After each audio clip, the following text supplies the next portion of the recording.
अगर अगर मुझे एक और मौका मिल जाता तो गाइस फाइनली यहाँ पे सोलो लेवलिंग का न्यू एपिसोड आ चुका है और ऑलरेडी मैंने इसके पिछले 2 एपिसोड अपने चैनल के ऊपर कवर कर दिए हैं। साथ ही साथ मैंने जो ओरिजिनल एपिसोड्स हैं उनके लिंक भी अपने टेलीग्राम चैनल पे शेयर की है, जिससे कि आप ओरिजिनल एपिसोड्स का भी मजा ले सके।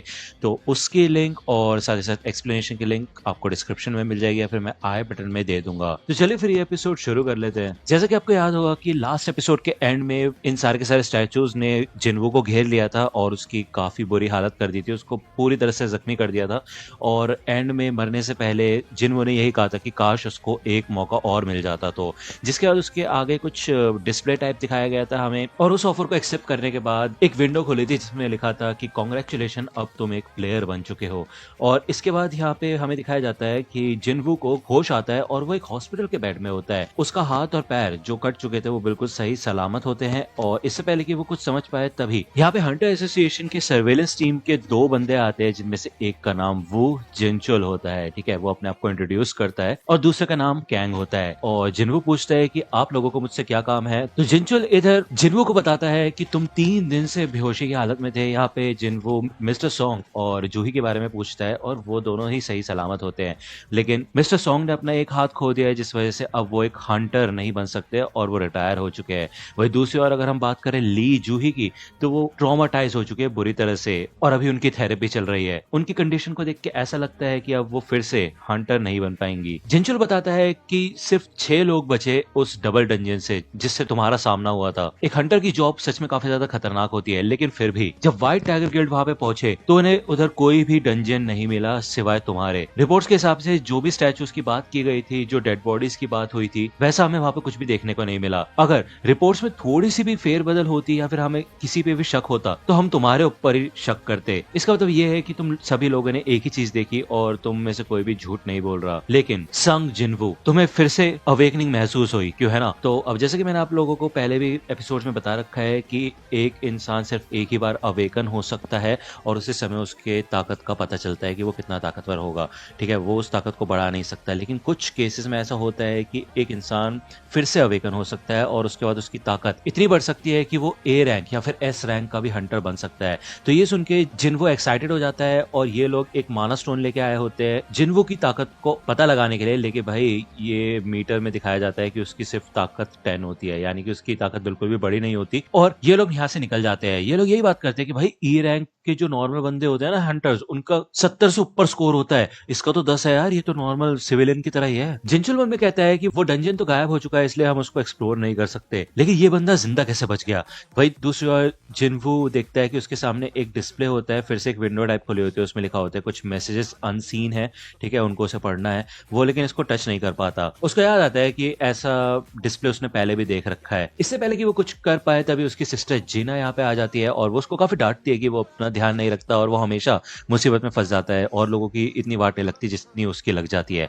तो जिना यही कहती है कि अगर तुम सुधरोगे नहीं तो मैं स्कूल वगैरह छोड़ के खुद जॉब पे जाऊंगी, जिससे तुम्हें इस खतरनाक काम पे ना जाना पड़े। ठीक है ना, समझ गए ना? तो जिनो कहता है कि हे ठीक है मैं समझ गया, लेकिन तुम्हें ये चीज दिखाई दे रही है? तो जिना कहती क्या? तो ऐसा लगता है कि ये डिस्प्ले सिर्फ और सिर्फ जिन्वू को दिखाई दे रहा है और वो जिना से कुछ गेम्स के बारे में पूछता है, साथ ही साथ ये भी पूछता है कि मैसेजेस को ओपन कैसे करते हैं। तो यहाँ पे उस नोटिफिकेशन में लिखा होता है कि तुम एक प्लेयर बन चुके हो और डेली क्वेस्ट में आज तुम्हारा जो मिशन है वो है स्ट्रेंथ ट्रेनिंग। ठीक है, तो जिना समझ जाती है कि भाई जिन्वू ठीक ठाक है और अब उसे यहाँ से निकलना होगा। वो यहाँ से चली जाती है। जिन्वू के सामने यहाँ पे काफी सारी विंडोज खुल जाती है जिनमें लिखा होता है कि ये सिस्टम एक प्लेयर की डेवलपमेंट के लिए बनाया गया है। अगर तुम किसी मिशन को पूरा नहीं कर पाओगे तो तुम्हें पेनल्टी मिलेगी, इसके अलावा तुम्हें रिवॉर्ड्स भी मिल गए हैं। यहाँ पे कुछ गोल्स होते हैं जैसे कि 100 पुशअप, 100 सिटअप, 100 स्क्वाट्स और 10 किलोमीटर की रन। साइटामा की याद आ गई। एनीवे, अगर जिन्वू ऐसा नहीं करता तो उसको पेनल्टी भी देनी पड़ सकती है और यहाँ पे एक टाइमर भी चल रहा होता है। जिन्वू शुरुआत में इसको इग्नोर कर देता है। वही दूसरी ओर जिनचुल चेयरमैन गो से बात करता है और बताता है कि ऐसा लगता है कि जिन्वू की कोई सेकंड अवेकनिंग नहीं हुई है। तो चेयरमैन को ये कहता है कि हम खुशकिस्मत है कि डंजन ब्रेक नहीं हुआ और ये पिछले केस की तरह नहीं है, तो हम इसको स्पेशल केस में डाल सकते हैं। ठीक है, दूसरी ओर हमें जोंग इन का सीन दिखाया जाता है और वो यही कहता है कि मिस चा, मैं चाहता हूँ कि तुम अगली बी रैंक की रेड में एक इंस्ट्रक्टर के तौर पे पार्टिसिपेट करो। तो चा यही कहती है कि वो एक इंस्ट्रक्टर नहीं बन सकती, उसे ये सब नहीं आता है। है। तो जोंगिन कहता है कि इस रेड की मदद से हम जो नए रिक्रूट्स हैं उनकी प्रैक्टिस कराएंगे और उनके टेस्ट की तरह होगा ये सब कुछ, ठीक है ना। तुम्हें चिंता करने की कोई जरूरत नहीं है, नॉर्मली जैसे तुम लड़ती हो वैसे ही तुम्हें लड़ना है, वो लोग बस तुम्हें देख के सीख लेंगे, ठीक है ना। मुझे पता है तुम काफी ज्यादा टैलेंटेड हो। हंटर गिल्ड इस कंट्री के 5 सबसे बड़े गिल्ड में से एक है, लेकिन अगर इंटरनेशनल लेवल पे देखा जाए तो हम किसी इंडिविजुअल की पावर को नहीं बढ़ा सकते हैं कि नहीं, लेकिन उनके एक्सपीरियंस को बढ़ा सकते हैं, और जब वो समय आएगा तो हम उसके लिए तैयार रहेंगे। तो ये समय क्या है, इससे पहले कि हम सोच पाए तभी यहाँ पे एक और नया गेट खुल जाता है, और वो भी सड़क के बीचों बीच। वही दूसरी ओर जिन्वो की जो टाइमलाइन होती है वो खत्म हो चुकी होती है, यानी कि उसका जो समय होता है स्ट्रेंथ ट्रेनिंग के टास्क को कंप्लीट करने का वो खत्म हो जाता है। यहाँ पे ये जमीन हिलने लग जाती है और वो इधर किसी और ही दुनिया में आ जाता है। भाई ये पूरा रेगिस्तान होता है, दूर दूर तक मिट्टी होती है और पीछे भाई एक काफी खतरनाक मॉन्स्टर होता है। हमें इस विंडो में दिखाया जाता है कि ये जिन्वो का एक पेनल्टी क्वेस्ट है, यानी कि अब उसकी पेनल्टी शुरू हो गई है और इसका जो गोल है वो है 4 घंटे तक जिंदा रहना। तो जिन्वो कहता है भाई मजाक चल रहा है यहाँ पे। इधर नर्सेस आती है और वो देखती है कि जिन्वो के कमरे में वो है नहीं, वो उसको ढूंढना शुरू कर देती है। वही दूसरी ओर जिन्वो यहाँ पे अपनी जान बचा के भाग रहा होता है, वो लगातार इस मॉन्स्टर से बच के भाग रहा होता है। वही दूसरी ओर नर्सेस उसको ढूंढ रही होती है, उसके पसीने छूट जाते हैं भाई, उसकी हालत खराब हो जाती है और लिटरली यहाँ पे फाइनली जाके इसका ये क्वेस्ट खत्म होता है पेनल्टी वाला, और इसके बदले में उसको रिवॉर्ड भी मिला होता है, ठीक है ना। सुबह होते साथ ही जिन्वो समझ जाता है कि वो इस चीज को हल्के में नहीं ले सकता, उसको सच में ताकतवर बनने के लिए स्ट्रेंथ ट्रेनिंग शुरू करनी होगी। वही दूसरी ओर जूही को कांटेक्ट किया जाता है, एक डी रैंक का गेट ओपन हुआ है हैपजोंग में और वहां पे उसकी जरूरत है। तो जूही को यह भी बताया जाता है कि संग जिन्वो अब जाग चुका है अपनी नींद से, ठीक है ना। तो इसे सुन के जूही काफी ज्यादा खुश होती है। वो फ्लावर्स लेके हॉस्पिटल पहुंचती है जिन्वो से मिलने के लिए, लेकिन यहाँ पे कुछ नर्सेस देख रही होती है कि जिन्वो पूरी तरह से भाई लगा हुआ होता है प्रैक्टिस करने में, अपने आप को स्ट्रांग बनाने में, और वो भागने में लगा हुआ होता है, ठीक है। 4 दिन हो गए उसको डिस्चार्ज हुए हुए और वो अपनी पूरी ताकत लगा रहा होता है इधर। उसे एक चीज ये समझ आ चुकी होती है कि ये विंडोज एकदम असली है और उसके खुद के स्टैट्स को दिखाती है। उसको 3 अलग अलग टाइप के रिवॉर्ड्स मिलते हैं। पहला है फुल रिकवरी, जिसको बोलते साथ ही वो पूरी तरह से एकदम ठीक हो जाता है, उसकी सारी थकान उतर जाती है, ठीक है, एक तरीके से फिर से रिचार्ज हो जाता है। दूसरी चीज है एबिलिटी पॉइंट्स। इन पॉइंट्स को वो अपने हिसाब से बांट सकता है और वो ज्यादातर पॉइंट्स स्ट्रेंथ में लगा रहा है, जिससे कि वो और ज्यादा ताकतवर बन पाए। इसके अलावा एंड में उसे एक रैंडम रिवॉर्ड बॉक्स मिलता है। अक्सर उसे नॉर्मल बैंडेजेस वगैरह ही मिल रही थी, लेकिन आज उसको एक चाबी मिलती है। इस चाबी की मदद से वो एक इंस्टेंस डंजन में जा सकता है, टेलीपोर्ट कर सकता है, जो कि हैपजियोंग सबवे स्टेशन के एग्जिट नंबर 3 पे है, ठीक है ना। तो ये सब भी उसकी प्रैक्टिस के लिए है, जिससे कि वो और भी ज्यादा ताकतवर बन सके। यहाँ पे न्यूज में बताया जाता है कि नए डी रैंक के गेट्स ओपन हुए हैं इन लोकेशंस के ऊपर, और एक सी रैंक का गेट भी ओपन हुआ है अपर ईस्ट एरिया में। यहाँ पे जिन्वो अपनी मॉम से मिलने आता है और हमें एक फ्लैशबैक दिखाया जाता है जब जिन्वो की मॉम उठ नहीं रही होती है और जिन्वो और जिना दोनों के दोनों काफी ज्यादा परेशान हो जाते हैं और उनको हॉस्पिटल लेके आते हैं।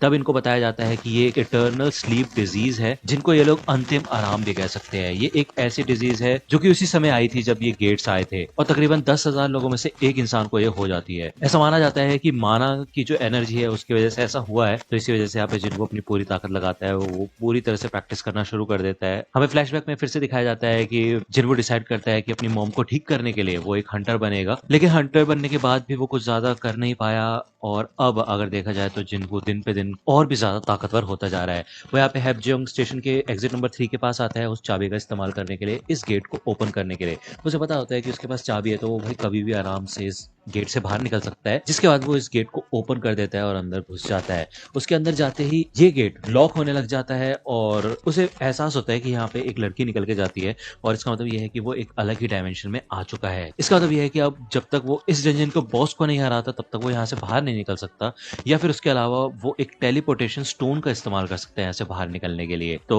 वो यही सोचता है कि उसने आज से पहले तो कभी अकेले किसी डंजन में किसी बॉस को हराना तो दूर, नॉर्मल बीस को नहीं हराया, तो वो करेगा क्या। तभी उसके सामने यहाँ पे 3 गॉब्लिन्स आ जाते हैं और वो याद करते हैं कि पहले गॉब्लिन्स ने उसकी बहुत वाट लगाई है, लेकिन यहाँ पे अब वो उनसे लड़ने की कोशिश करता है। थोड़ा पिटने पिटाने के बाद वो इन गॉब्लिन्स को मारना शुरू करता है और तीनों के तीनों को खत्म कर देता है। उसे समझ आ जाता है कि वो काफी ज्यादा ताकतवर हो चुका है। तभी पीछे से एक वुल्फ टाइप का बीस्ट आता है, जिसके दांत भाई लोहे के बने हुए होते हैं। वो यहाँ पे जिन्वो का जो नाइफ होता है वो भी काट देता है। उसके पैर भी नहीं हिल रहे होते, उसे काफी ज्यादा डर लग रहा होता है। उसे समझ नहीं आता कि अब वो क्या करे। ये वुल्फ जिन्वो के गाल पे खरोच भी मार देता है और जिन्वो को याद आता है कि उसके पास कोई हीलर नहीं है, तो उससे यहाँ पे अपने आप को संभाल कर रखना होगा, नहीं तो उसका खेल खत्म हो जाएगा, ठीक है। ये वुल्फ यहाँ पे आगे बढ़ता है जिन्वो के ऊपर हमला करने के लिए, और ये एपिसोड यहीं पे खत्म होता है।